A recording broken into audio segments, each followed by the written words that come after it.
காற்றின் குரல். ஹலோ மக்களே, ஒரு கதை சொல்லட்டா நிகழ்ச்சியில் காற்றின் குரலாய் உங்களுடன் இணைந்திருப்பது உங்கள் சகி. சில மனிதர்கள் வாழ்க்கையில மெதுவா வளருவாங்க. சில பேர் ஒரே நேரத்துல டாப்புக்கு போயிடுவாங்க. ஆனா சில மனிதர்களோட வாழ்க்கை முதல்ல முழுசா எரிஞ்சு போன மாதிரி இருக்கும். அவங்க கனவு, அவங்க நம்பிக்கை, அவங்களுடைய மரியாதை எல்லாமே சாம்பல் ஆகும். ஆனா அந்த சாம்பல்ல இருந்து தான் ஃபீனிக்ஸ் பறவை மாதிரி சில மனிதர்கள் மீண்டும் எழுவாங்க. இந்த கதை அப்படி ஒரு மனிதனுடைய கதை தான். அவன் பேர் சத்யா.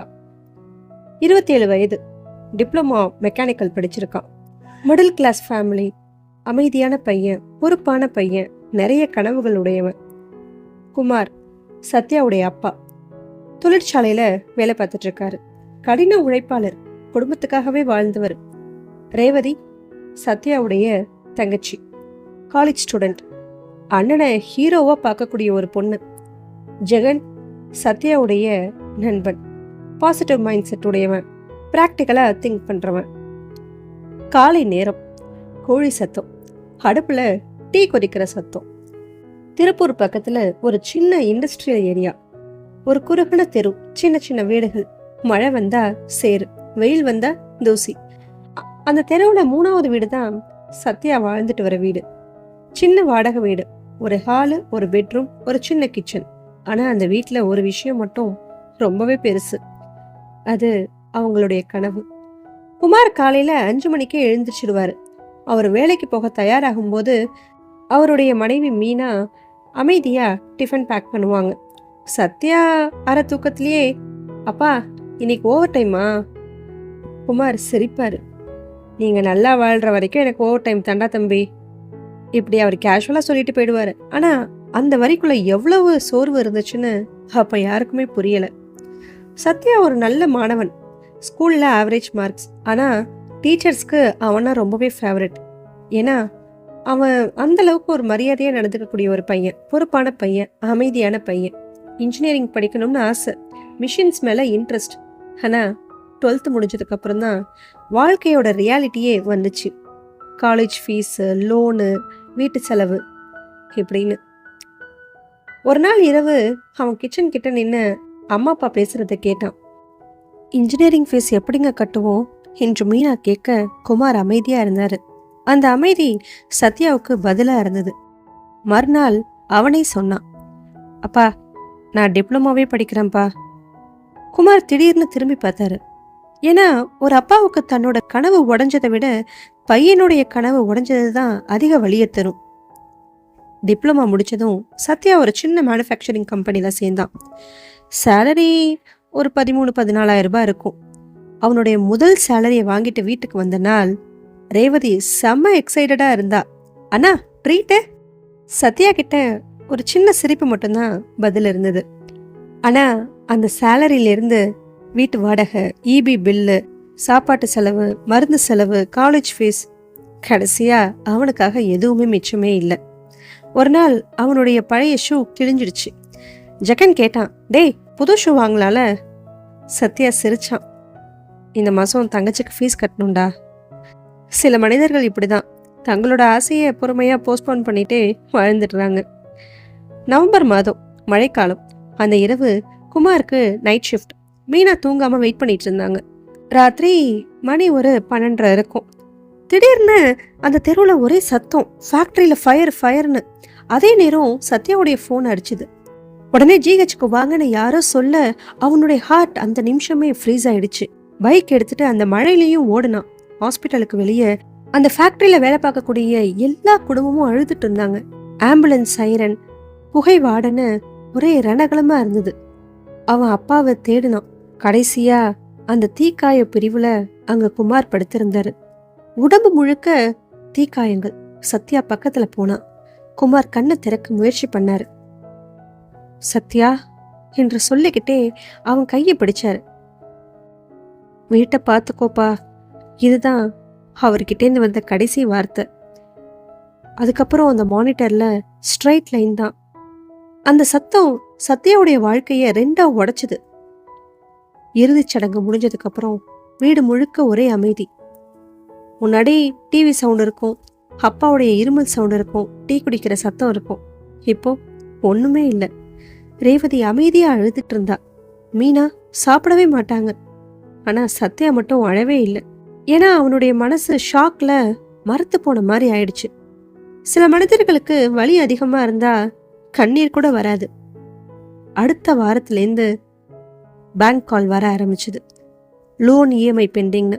ஹவுஸ் ஓனர்கிட்டேருந்து, எனக்கும் ப்ரெஷர் இருக்கு தம்பி, சீக்கிரம் பணத்தை கொடுங்க, மெடிக்கல் பில் பேலன்ஸ், இப்படி அவனுக்கு எக்கச்சக்க கமிட்மெண்ட்ஸ் இருக்க ஆரம்பிச்சுது. ஒரு நாள் இரவு சத்யா டேபிள் முன்னாடி அந்த பில்ஸ் எல்லாத்தையும் பரப்பி வச்சு உட்காந்துருந்தான். அவன் கணக்கு போட்டான். பாக்கெட்ல இருந்தது 480 ரூபாய். அந்த நொடி அவன் ஃபர்ஸ்ட் டைம் ஃபீல் பண்ணான், வாழ்க்கை என்னைக்கும் நமக்காக வெயிட் பண்ணாதுன்னு.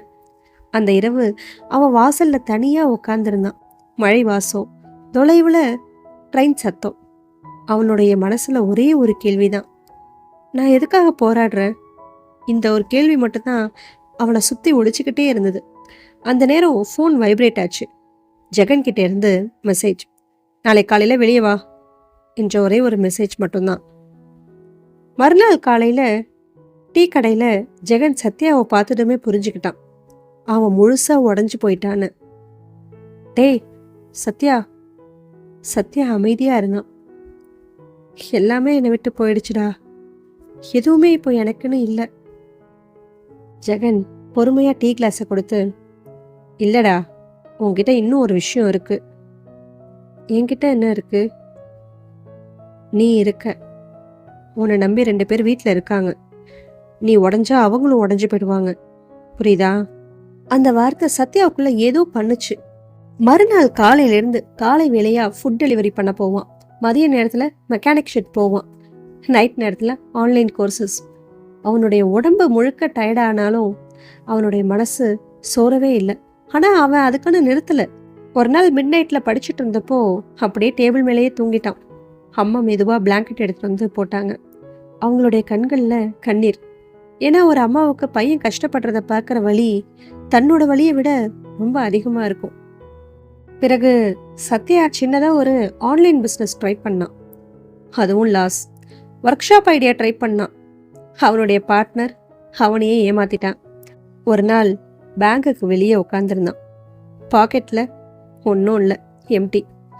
அவனோட மனசும் எம்டியாக தான் இருந்தது. ஒரு நாள் பக்கத்தில் கட்டட வேலை பார்த்துட்ருக்கிற ஒரு ஆள் ஒருத்தர் சிரிச்சுக்கிட்டே மதிய உணவை சாப்பிட்டுட்டு இருந்தார். சத்யா அவரை பார்த்தான். அவனுக்கு புரிஞ்சுது, வாழ்க்கையில் எல்லாருக்குமே கஷ்டம் இருக்கும். கஷ்டம் வந்துட்டா வாழ்க்கை அதோட முடிஞ்சிடாது. கஷ்டத்துலேயும் சிரிக்கிறவங்க இருக்காங்கங்கிற ஒரு விஷயத்த அவன் அப்போதான் புரிஞ்சுக்கிட்டான். ஒரு நாள் மெக்கானிக் ஷெட்டில் ஒரு வயசான ஒரு பிஸ்னஸ்மேன் வந்தார், கார் ரிப்பேர்னு. சத்யா நேர்மையாக அவருக்கு எக்ஸ்பிளைன் பண்ணான். சார், இந்த பார்ட்லாம் சேஞ்ச் பண்ண தேவையில்லை சார், இதை ரிப்பேர் பண்ணாலே போதும். அவனுடைய அந்த நேர்மை அவருக்கு ரொம்பவே பிடிச்சது. ஏன்னா இந்த காலத்தில் வண்டியில் ஒரு சின்ன பிரச்சனைனாலும் பெரிய பிரச்சனைன்னு சொல்லி பணம் பிடுங்குறவங்க தான் நிறைய பேர் இருக்காங்க. அவங்களுக்கு மத்தியில் இவன் நேர்மையாக பேசினது அவருக்கு ரொம்பவே பிடிச்சது. பிறகு கேட்டாரு, உனக்கு சொந்தமாக ஒர்க் ஷாப் ஸ்டார்ட் பண்ண ஆசையா தம்பி? சத்யா அமைதியா, இருக்கு சார், ஆனால் சுச்சுவேஷன். அந்த பிஸ்னஸ்மேன் சிரிச்சாரு. சுச்சுவேஷன் எல்லாருக்கும் இருக்கும் தம்பி, நம்பிக்கை எல்லாருக்கும் இருக்காது. உனக்கு நம்பிக்கை இருக்கா? அவன் தலையசைச்சான். காலங்கள் ஓடுச்சு. ஒரு சின்ன ஷெட்டை வாடகைக்கு எடுத்தான் சத்யா. செகண்ட் ஹேண்ட் டூல்ஸ், உடஞ்ச போர்டு, அதுதான் சத்யா ஆட்டோ ஒர்க்ஸ். முதல் நாள் ஒரே ஒரு கஸ்டமர். அடுத்த நாள் ஒருத்தவங்களும் வரல. ஆனால் அதுக்குன்னு அவனுடைய கடையை மூடிடல. ஏன்னா அவன் ஏற்கனவே பல கசப்பான நாட்களெல்லாம் அவன் பார்த்துருக்கான். இந்த தோல்வி அவனை பயமுறுத்தலை. வருடங்கள் கழிஞ்சுது. ஒரு பெரிய சர்வீஸ் சென்டர் ஆரம்பித்தான். பல ஒர்க்கர்ஸ், ஒரு நல்ல வருமானம். ஆனால் சத்யா ஒரு விஷயத்த மட்டும் சேஞ்ச் பண்ணவே இல்லை, அவனுடைய ஆட்டிடியூட். புதுசாக ஒரு ஆள் வேலைக்கு சேர்ந்தா அவங்களுடைய ஃபேமிலி சுச்சுவேஷனை தான் முதல்ல கேட்பான். ஏன்னா அவன் அந்த வழியை மறக்கலை. ஒரு நாள் அங்கே வேலை பார்க்குற ஒருத்தவர் சத்யா கிட்ட கேட்டார், சார், எப்படி இவ்வளோ ஸ்ட்ராங்காக நீங்கள் இருக்கீங்க? சத்யா சிரிச்சுக்கிட்டே சொன்னான், நான் ஸ்ட்ராங்லாம் இல்லை, தோல்வி வந்துருச்சுன்னு ஒரு விஷயத்த விட்டுட்டு போறதுக்கு எனக்கு ஆடம்பர வாழ்க்கைலாம் கிடையாது. திரும்ப திரும்ப முயற்சி பண்றது மட்டும்தான் என்கிட்ட இருக்கிற ஒரே பவர். வாழ்க்கையில சில நேரம் எல்லாமே எரிஞ்சு சாம்பல் ஆகிடும். என் நம்பிக்கை கூட இல்லாம போயிடும். ஆனா அதுக்கப்புறம் என்ன ஆகுறோங்கிறது தான் முக்கியமே. சில பேர் உடைஞ்சு போயிடுவாங்க. சில பேர் அதே சாம்பல்ல இருந்து திரும்பவும் எழுவாங்க. உண்மையான ஸ்ட்ரென்த் விழாம இருக்கிறதுல இல்ல, ஒவ்வொரு தடவையும் விழுந்த பிறகும் திரும்பவும் எழுந்திருக்கிறதுல தான் இருக்கு. சாம்பலாகி போன வாழ்க்கையில் இருந்தும் சில பேர் மீண்டும் தீயா பிறக்கிறாங்க, ஃபீனிக்ஸ் பறவை மாதிரி. மீண்டும் ஒரு கதையில் நாளை சந்திப்போம். நன்றி.